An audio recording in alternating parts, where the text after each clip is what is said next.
Light. So we already know what is light. Light is a form of energy which helps us to see objects. Now, and we also know about reflection of light. Reflection of light मतलब अगर light किसी surface पे strike करता है तो just like a ball bounces back, it will bounce back. So there are two types of reflection. एक होता है रेगुलर रिफ्लेक्शन. रेगुलर रिफ्लेक्शन, ये रिफ्लेक्शन होता है प्लेन सरफेसेस से, जैसे mirror, shining floor and so on. एक होता है इर्रेगुलर रिफ्लेक्शन, जैसे इस बेड के सरफेस से लाइट रिफ्लेक्ट कर रहा है लेकिन बेड इर्रेगुलर है, सरफेस इसका, इसी वजह से ये इर्रेगुलर रिफ्लेक्शन होगा. सो इस बॉटल से शाइनी सरफेस है तो रेगुलर रिफ्लेक्शन होगा. तो इस तरह से अलग अलग टाइप का रिफ्लेक्शन होता है. So irregular reflection is also called diffuse reflection. Now we already know what are the characteristics of images formed by a plane mirror. एक प्लेन मिरर से जब इमेज बनता है तो लेफ्ट साइड राइट के जैसा दिखता है, राइट साइड लेफ्ट के जैसा दिखता है. तो उसको हम लोग बोलते हैं लैटरल इन्वर्जन. सेकेंड, ऑब्जेक्ट हमेशा सीधा है तो सीधा ही दिखेगा, उल्टा नहीं दिखेगा. तो सीधा का सीधा दिखना होता है इरेक्ट इमेज. तो image formed is always erect. Third होता है same size and same distance. Suppose यहाँ मिरर है और ये एक ऑब्जेक्ट है, सपोज ये कैंडल है जो कि 10 सेंटीमीटर दूर है. तो ये कैंडल का जो इमेज है वो भी सीधा ही रहेगा, सेम शेप और साइज का रहेगा और एग्जैक्टली 10 सेंटीमीटर दूर ही रहेगा. So the image is formed as far behind the mirror as the object is in front of it. Object जितना उसके सामने है, इमेज ठीक मिरर के उतना ही पीछे बनेगा और लैटरली इन्वर्टेड रहेगा, मतलब राइट का लेफ्ट, लेफ्ट का राइट और सीधा रहेगा. ये सारा हम लोग क्लास 6 में पढ़े थे. Now there are certain laws of reflection. So there are two laws basically. So first I'll explain a few definitions. Excuse me. Like, see, if this is a plane mirror, तो एक side में rough होता है, इस वजह से उसको ऐसे दिखाना होगा. This is the ray which is striking the plane surface. So ये रे जो जा रहा है इसको बोला जाएगा इंसिडेंट रे. स्ट्राइक करने के बाद ये बाउंस बैक होकर वापस आएगा. तो ये जो रे बाउंस बैक होकर आ गया, this is called reflected ray. तो इंसिडेंट रे, रिफ्लेक्टेड रे. इस पॉइंट को जहां पर ये स्ट्राइक किया, इस पॉइंट को बोला जाता है पॉइंट ऑफ इंसिडेंस.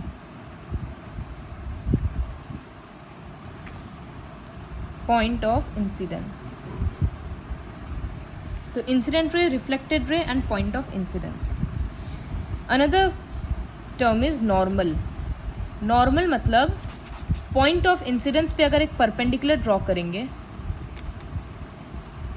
तो इस डॉटेड लाइन को, suppose I am giving it a name mn, तो यहाँ mn नॉर्मल है.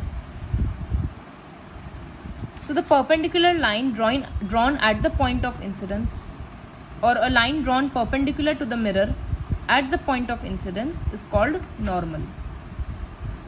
इस नॉर्मल के साथ ये जो एंगल है इसको बोला जाता है angle of incidence. So this angle is called angle of incidence. So similarly, the angle between the normal and the reflected ray is called angle of reflection.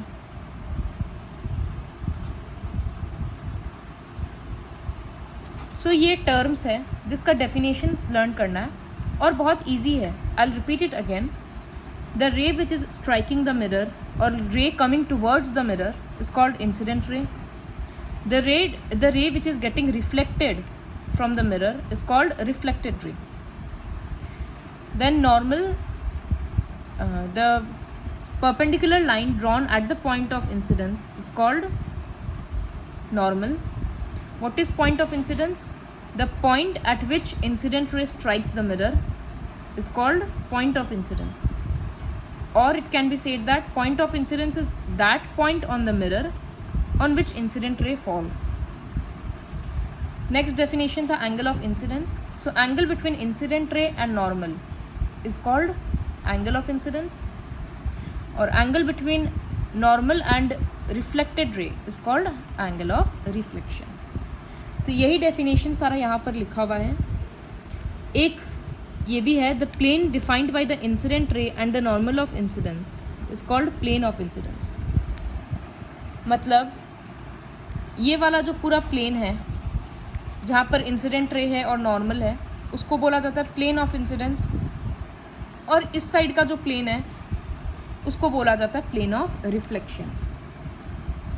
लेकिन ये सारा plane, like see the laws, the incident ray, the normal at the point of incidence and reflected ray all lie in the same plane. I can say that this copy is a plane. ये paper एक plane है, plane sheet है. तो incident रे भी यही है, reflected ray भी यही है, normal at the point of incidence भी यही है, normal at the point of incidence. So the incident ray, normal at the point of incidence and reflected ray all lie in the same plane. ये first law था. Second law है angle of incidence equals to angle of reflection. तो अगर angle of incidence angle I 30 degree होगा, मतलब ये 30 degree होगा, तो एंगल ऑफ रिफ्लेक्शन भी 30 डिग्री होगा. 30 हम लोग कहाँ से मेजर करेंगे? इस लाइन से मेजर करेंगे. पीछे से 30 नहीं है, यहाँ से 30 है, नॉर्मल और इसके बीच में. So these are the two laws of reflection which you have to learn. ये एक ऐसे ही एक्सपेरिमेंट है जैसे एक हॉलो सिलेंडर ले लिया गया किसी भी मटेरियल का और टॉर्च से ऐसे रेज पास किया जा रहा है. ये मिरर है. तो जब हम लोग अपना व्यू को एडजस्ट करेंगे, दूसरा सिलेंडर को एडजस्ट करेंगे, तो एक सर्टन पॉइंट रहेगा, सर्टन एंगल रहेगा जहाँ से हम लोग को ठीक से रे दिख रहा है, तो उसको मार्क कर देंगे. फिर अगर हम यहाँ का एंगल वापस चेंज करेंगे तो देखना पड़ेगा कि हमको इसका एंगल भी फिर से चेंज करना पड़ रहा है.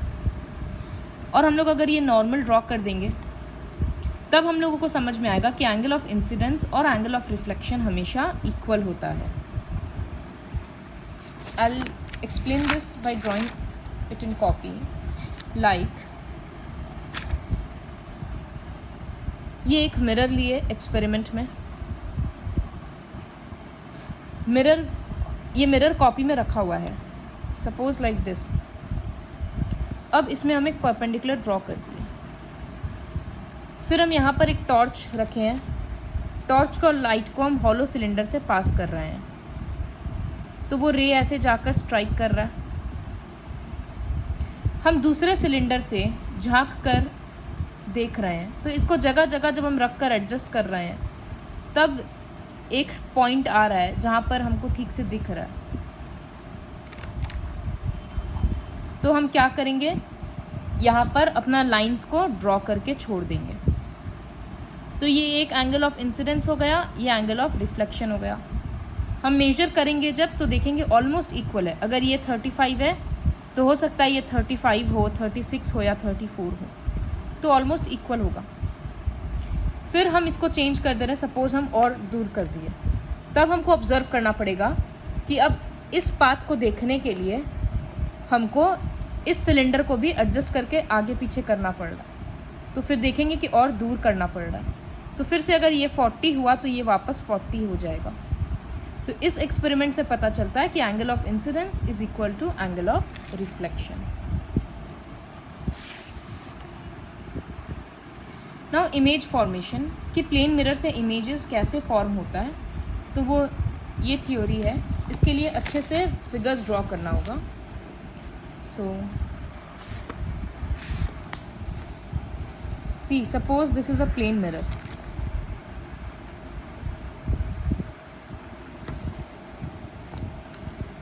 यहाँ एक ऑब्जेक्ट है, ये सोर्स है लाइट का एस, और mirror is mn, sorry mm dash, इसको डैश बोला जाता है। अब हम लोग क्या देखेंगे, हम लोगों को क्या पता है कि इससे लाइट इंसिडेंट होगा, तो इससे लाइट इंसिडेंट हो रहा है। इंसिडेंट होने के बाद हम लोगों को पता है कि ये रिफ्लेक्ट होगा, तो रिफ्लेक्शन के पहले एक नॉर्मल ड्रॉ कर लिया जाएगा। तो हम लोग को ऑन एन एवरेज पता है कि एंगल यहाँ भी इतना ही होना चाहिए, तो ये रिफ्लेक्टेड रे हो रहा। तो एक इंसिडेंट हुआ, एक रिफ्लेक्टेड हुआ। इस रिफ्लेक्टेड रे को पीछे के तरफ में डॉटेड लाइन से एक्सटेंड कर देते हैं। फिर अब एक दूसरा इंसिडेंट रे ले रहे हैं, ये स्केल से करने से और ज़्यादा अप्रोप्रिएट होगा। फिर एक नॉर्मल ड्रॉ कर रहे हैं। अब ऑन एन एवरेज इतना ही एंगल से वापस से रिफ्लेक्ट कर देते हैं। फिर इस रिफ्लेक्टेड रे को डॉटेड लाइन से प्रोड्यूस करते हैं। तो जहाँ मिलेगा, ये थोड़ा और नीचे मिलेगा, ये थोड़ा गलत हो गया, यहाँ मिल रहा है, तो यहाँ पर ऑब्जेक्ट होगा। तो ये रिफ्लेक्टेड रे था इसलिए ऊपर की तरफ एरो, ये इंसिडेंट रे था तो नीचे की तरफ एरो। तो इससे हम लोग को क्या समझ में आया कि प्लेन मिरर से इमेज, देखो ये मिरर के बिहाइंड बना है, तो इसीलिए बोला जाता है the image is formed behind the mirror. फिर क्या होता है, डॉटेड लाइन से बनाए हैं, तो इमेजेस दो टाइप का होता है, real image and virtual image. तो जब इमेज को हमको इस तरह से डॉटेड लाइन से प्रोड्यूस करना पड़ रहा था, तब उसको बोला जाता है वर्चुअल इमेज। और कभी कभी इमेज खुद से इंटरसेक्ट करने पर बन जाता है, तब उसको बोला जाता है रियल इमेज। इसके बारे में हम लोग नेक्स्ट वीडियो में पढ़ेंगे।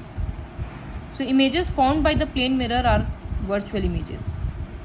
जितना ये डिस्टेंस है ऑब्जेक्ट का मिरर से, उतना ही ये डिस्टेंस होगा। तो ये फीचर्स होता है। Image formed by a plane mirror is as far behind the mirror as the object is in front of it. Object जितना सामने है मिरर के, इमेज ठीक उतना ही पीछे होता है मिरर के। The line joining the image of a point object and the object itself, तो जो इमेज और ऑब्जेक्ट को ज्वाइन करने वाला ये जो लाइन है SOS डैश, ये मिरर से परपेंडिकुलर हो गया। सो ये जो लैंग्वेज लिखा था, इतना नहीं पढ़ने से, ये डायग्राम प्रैक्टिस करने से भी हो जाएगा। हम लोग नेम सारा खुद से दे सकते हैं, जैसे मिरर का नाम दे दिए थे। अब यहाँ इंटरसेक्ट जब करेगा ये एक स्ट्रेट लाइन, ये स्केल से करने से बेटर होगा, तो यहाँ नाम दे देंगे O, फिर यहाँ A B C D, similarly E F। तो इस तरह से we can give the alphabets. So this is how images are formed by plane mirror and it is written. Virtual images क्या होता है? A virtual image is thus an image that appears to be formed through an apparent intersection of the reflected rays। जब reflected rays इस तरह से apparently intersect करता है dotted line से, तब रियल वर्चुअल इमेज होता है। And when images are formed by the actual intersection, जब रेज खुद से इंटरसेक्ट करता है, तब जो इमेज बनता है उसको रियल इमेज बोलते हैं। ये स्फेरिकल मिरर्स से बनता है, और ये जो हम लोग आज मिरर देखे, ये प्लेन मिरर है। So watch the video very carefully. I'm teaching till here.